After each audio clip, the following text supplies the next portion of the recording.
Hello everyone, સ્વાગત છે તમારું અર્ચનાની વાનગીમાં।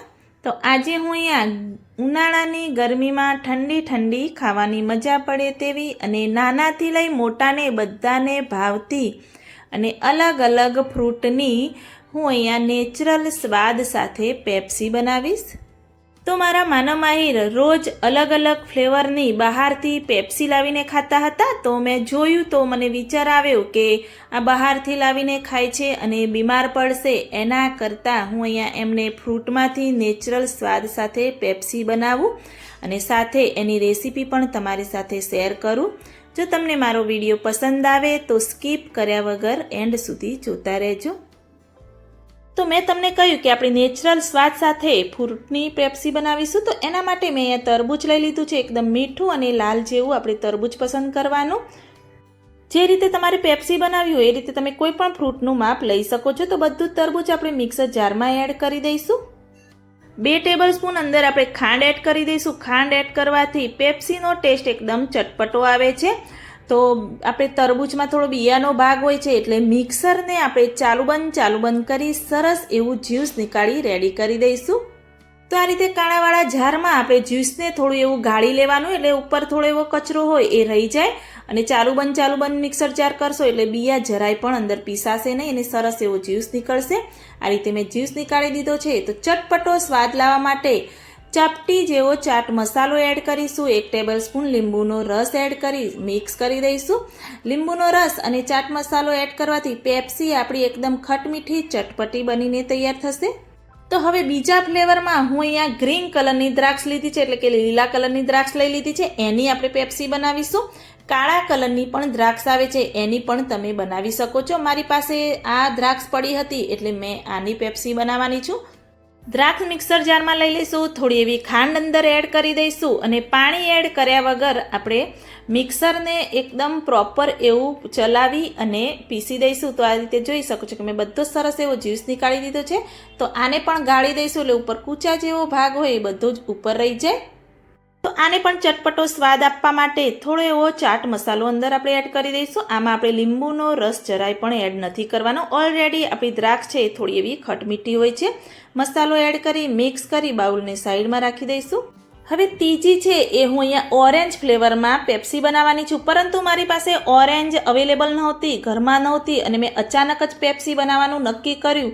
તો મારી પાસે આજે રસનાનો પાવડર કે જે ટેન્કનો પાવડર હોય છે, અત્યારે ઉનાળામાં ઘણા બધા આ રીતે પાવડર લાવી દે છે અને ટેન્ક કે ઓરેન્જ બનાવી અને પીતા હોય છે, એ રીતે મારી પાસે પડ્યો હતો। તો મેં એક મોટો ચમચો ભરી લઈ લીધો છે અને આ ઓરેન્જ ફ્લેવરનો છે। 1 ગ્લાસ પાણી ભરી અને અંદર એડ કરી અને આ રીતે સરસ એવું મિક્સ કરી દઈશું।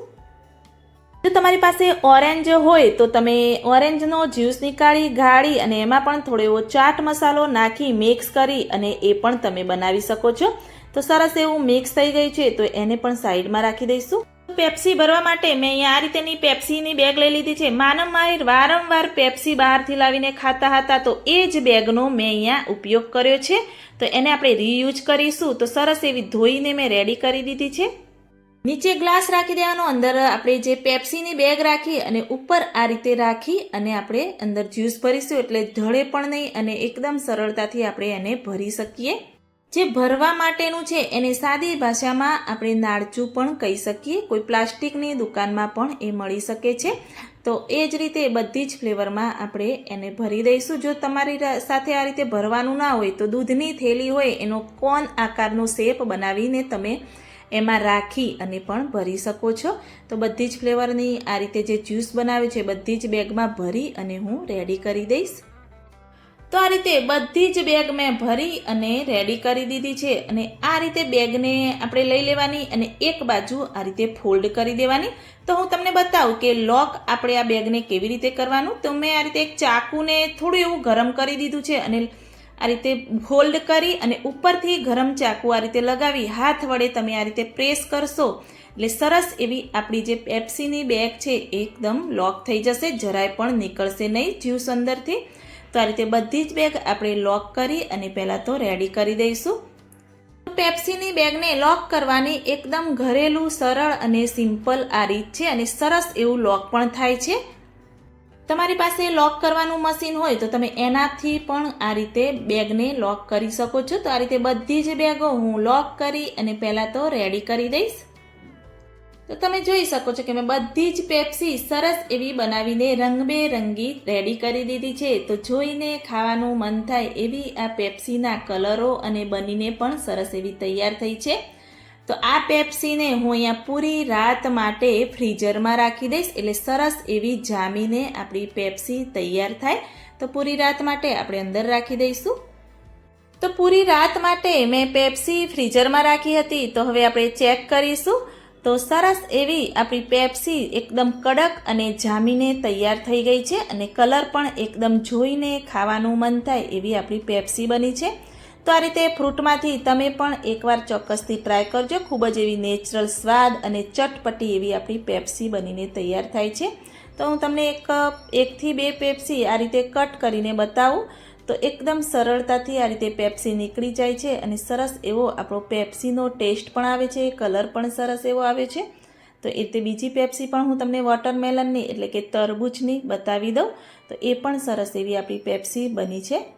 ઉનાળાની ગરમીમાં તમારા બાળકો જો વારંવાર તમારી પાસે પેપ્સી ખાવા માંગતા હોય તો તમે પણ આ રીતે ઉનાળામાં મળતા ફ્રૂટમાંથી આ રીતે ટેસ્ટી એવી નેચરલ સ્વાદ સાથેની પેપ્સી બનાવીને એકવાર એમને ચોક્કસથી ટ્રાય કરજો. એ બહારની ખાવાની પણ ભૂલી જશે એવી ટેસ્ટી આ પેપ્સી બને છે.